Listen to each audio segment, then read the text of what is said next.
Good afternoon, everyone. I'm Joshua. I'm an undergraduate student here at the Center for Nanotechnology Research and Education. And today I want to take some time out and show you some of the steps we take in order to prepare a sample for SEM analysis and then to conduct some SEM analysis as well. So for today, we'll try to go over some of the foundational steps. The first thing we want to do is make sure our sample has been cleaned, which we did prior using organic cleaning, acetone, isopropyl alcohol, DI water. And then our first step is to come here to this computer. We're going to go to our active image and we can see our chamber here that there's nothing in our loaded vacuum chamber. So we want to press this open button, which looks kind of like a DVD player open. We touch it once and the system will prepare the environment to be vented to atmosphere as opposed to vacuum, and start the system waking up.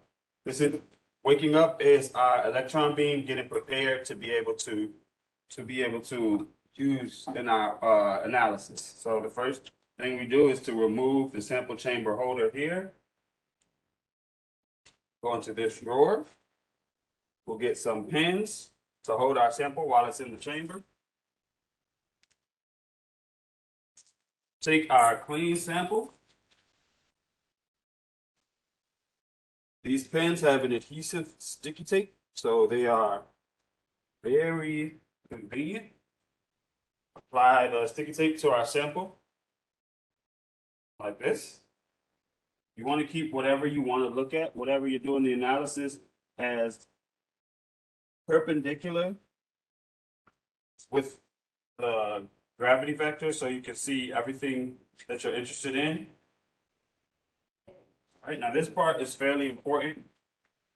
If you can see this sample holder here, when you look at it from the side, you should be able to see where the top plane of your surface is aligned with the top plane of the surface sample holder. So the first step is to get those two in alignment.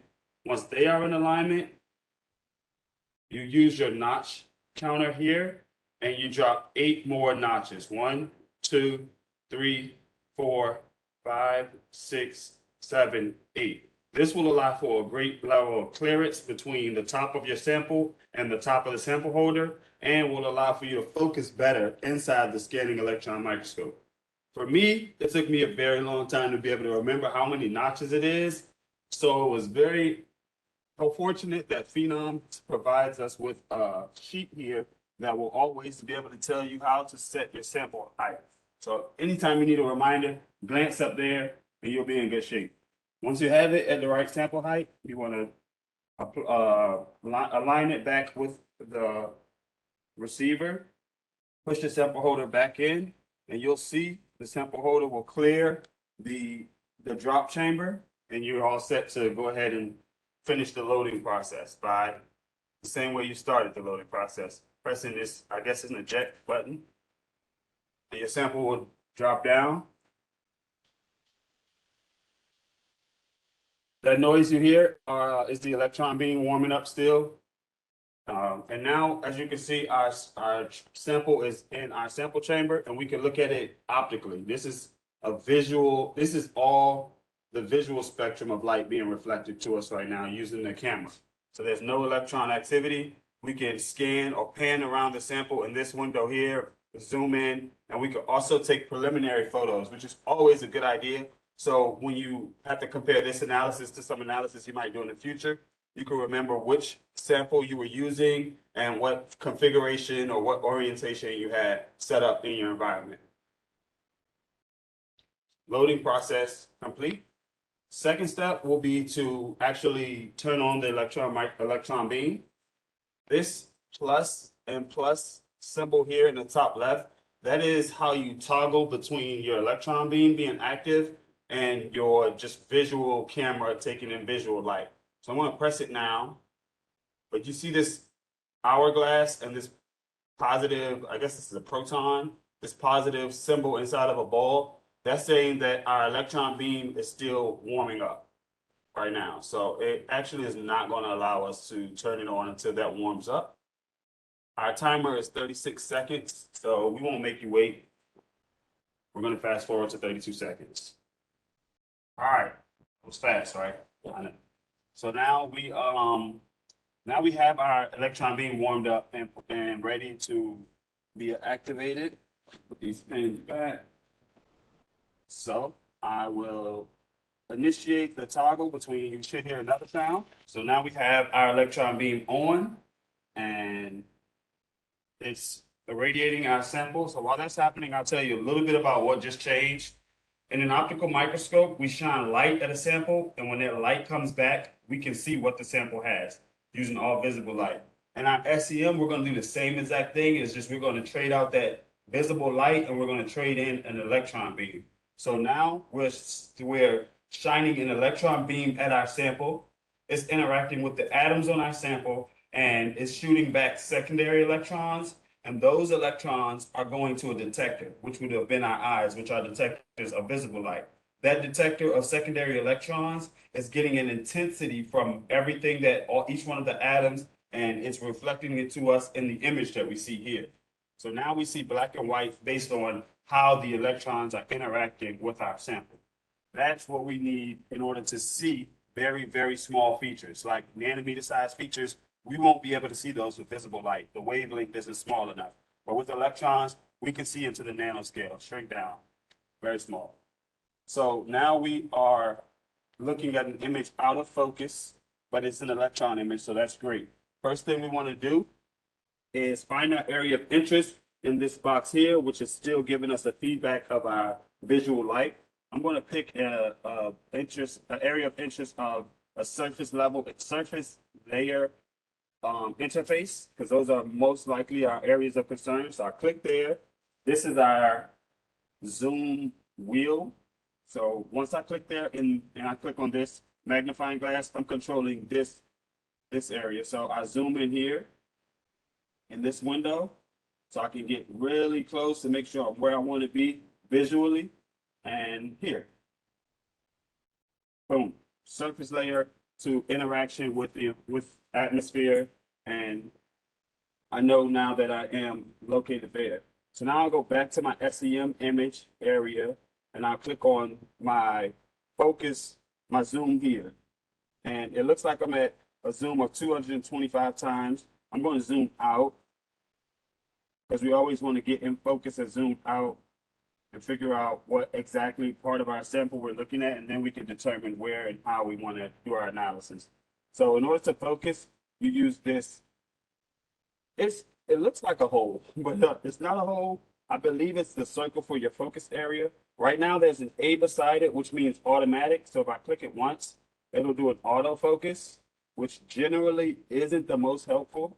So you hold that focus hole or that focus circle, and then you can control it automatically. And then you want to use your scroll wheel to go as far out of focus as you can in one direction, come back and go as far out of focus as you can in the other direction. As you can see, we're getting actually into focus.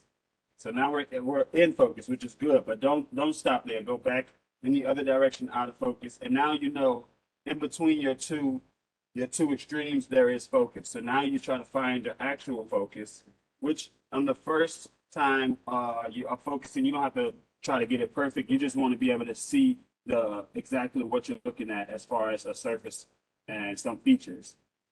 So I'll say this is close to focus here. And let's pretend that we're looking at the characteristics of some of the voids here. First thing we need to notice is that our brightness is a little bit too high, and it's hard to determine some of the features that might be in some of these planar areas. So for brightness, we go one toggle button right above focus, and we're using the same concept. While A is here, we can touch it and it'll do an auto brightness. That was pretty good. So that was a lot better than autofocus, I must say. I was definitely not expecting it to be good, but it is. So I use that, and I can tell now that some of those areas that were just completely white and completely bright intensity, now we can actually see some of the features there. And the last toggle button that we can use is our zoom, which is going to be imperative. So let's pick an area here. Let's say here. I'll touch that, and then that area will get centered into our frame. and then I touch focus. Focus is the only one that can't be automatic. You have to, I mean, not focus, I'm sorry. Zoom. Zoom is the only toggle that can't be automatic because who knows how much you want to zoom. We zoom in with our zoom using the same toggle wheel. I'm going to zoom to 1000x. All right, so I'm at 1000x roughly now. You can see the image takes a little while. Now we're at 1000x, we're out of focus because we set our focus for about 200x, so obviously we're out of focus. If 1000x is my region of concern, what you should do is zoom in a little bit further, get into focus at that higher zoom, and then zoom back out to 1000, as opposed to trying to find your focus here. Because when you find your focus at that higher zoom and you zoom back out, it should be very, very like easy or capable to get to the correct focus at the zoom that you're actually concerned with. So let's do that. Still using the scroll wheel, zoom into 2350. Keeping my focus as automatic. I'm gonna, look at that, look at that. Oh, we were in focus right there. So that's in focus, I think, at 22,350x. But I'm gonna go past in focus this way in one direction, which is like maybe the plane above. I'm gonna go into focus. Now we're in focus on the actual plane and go to the plane below, out of focus that way. And then come back and try to find that actual focus. Right about there. So now I feel like I have my actual focus. The second toggle option for focus, the first one is automatic. The second one is manual. And the third thing you can do is hold it again. So that's automatic. That's manual. Without the A, it's manual. If you touch it just once, not hold it, but just touch it just once while it's in manual focus, you get to the you get this F that joins the party. That F is there to tell you you're in fine focus mode. So now when I turn my focus wheel, as opposed to making iterative jumps of like, I'm not sure the scale, but let's say 10, you'll make iterative jumps of 1. So when I want to get in focus, I can more finely tune my focus and get some features. This is very helpful when your zoom is really high. Maybe if you're at like 6,000 or something, you want to be using fine focus. But we're at the focus we want, so I'll click on my zoom toggle button again. I'm at 22,350x, and I'll zoom back out to that 1000x, which we decided was our zoom of concern for our analysis. And now when I get back to 1000x, if you remember back a couple minutes or a couple seconds ago in the video, compared to that, this is a way better focus. But we still may be able to improve this. So now that you used your high zoom to find focus, you go back to your focus wheel here while it's on fine, and you can manipulate your focus using your toggle wheel, and then you should be able to find features. Now, the thing about using scanning electron microscopy is generally you don't know what you're looking for. You just know that you're looking. So if it looks frustrating, like you might not be able to find some features that you can describe or that you were generally expecting, it's fine. You want to just be taking images. You want to be getting your focus right. And then as you look more into your investigation and into some of the research, that's where you can draw some comparisons or you can draw some conclusions about what you're imaging in the SEM. But right now, what we've done is great. We've got a good visualization of what the atoms on this surface level are doing at this level zoom. And that's all we can really, really ask for from a scanning electron microscope. Not all, but that's all you can ask for imaging. So we've done this, use this to do roughness measurement, microstructure analysis. That's microstructure analysis. The second thing we want to cover today is something called. How do we save that image? How do we save the image? Okay, so to save this image, what you will do is click on this camera here. But when you want to save an image, each time you want to save an image using the scanning electron microscope, you need to change the name. So when you come back to the file, it'll be easier to organize your saved images. So the way you do that is you go to settings, And in this box that says label, you create whatever you want your image to be named. So we'll name this one. You have to use the keyboard that's on the screen. So we'll name this one the. Generally, you want to keep a date. You want to keep an area. Those are like good nomenclature rules to have for yourself. Go back to image. Check. Go back to image. And then you click this camera. And it will take some time because there's a lot of data in this image. And once acquiring image bar completes, it'll save into your archive. That can be accessed externally using the USB drive that's plugged in over here.